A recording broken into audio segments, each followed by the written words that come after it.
Alright, boys and girls in YouTube land, it is Friday. It's 6 o'clock. And I'm just phoning in to tell you guys that I am done with my. I'm done. There's probably things I could do, but it's 6 o'clock on Friday, and we're reaching the point of diminishing returns with the tools I have at my disposal.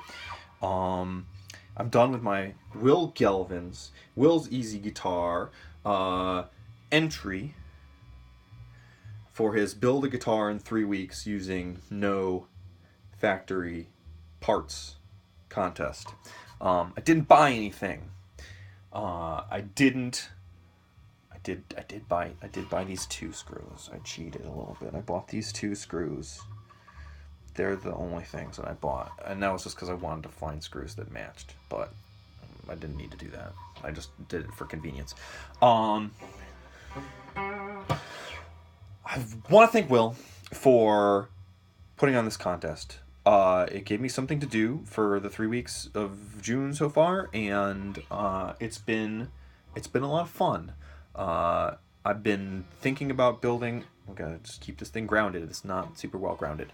I've been thinking about building an electric guitar, a Telecaster, for more than a year, and it's always been really daunting. Whenever I go out and look for pickups, for tuners, for all this stuff, it always comes out that if you get all that stuff, it comes out to way more than just buying a guitar.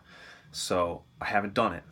And then Will came, he said, just don't buy anything. See what you can build around the house. And so that was really inspiring to me.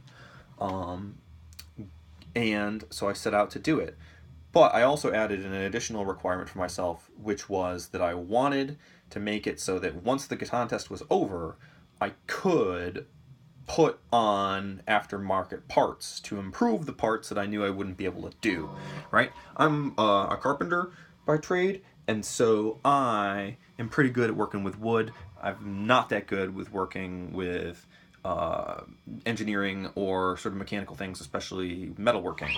So I knew that I wouldn't be able to make a good bridge particularly. I knew I wouldn't be able to make particularly good tuners, and so I just resigned myself that those were never going to be that good, and that the best thing that I could do for the long term would be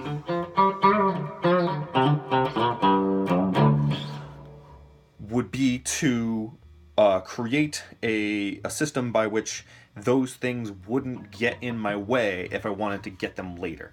So we've got a floating tailpiece, which has it just sits. There's one screw at the end where the strap is hanging, and there's another screw here for the other strap, and then there's 2 screws on the plate, and that's it. The tuners, Kent on YouTube, who also entered this contest, was talking about how it would have been better if I'd done ratio tuners. But I figured out a solution, right? I wanted to get my tuners so that they would fit aftermarket tuners. And it's kind of holding tune now. The reason it's holding tune now, more or less, is because it's not easy to get in tune, mind you, and it doesn't really want to stay in tune, but just lower the tension on the strings.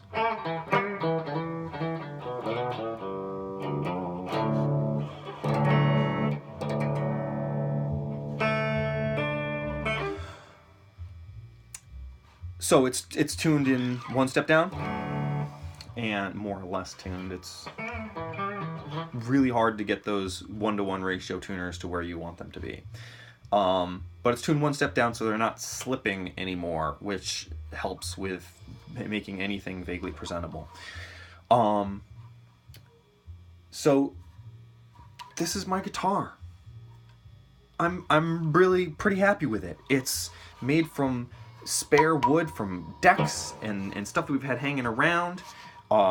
This is a chestnut, American chestnut, which is, if you live in the northeastern United States, I don't know about the southeastern United States, but chestnut used to be the dominant tree in the forests, and it's extinct now. But if you go through old houses, everything's made from it because it was a really easily to work wood.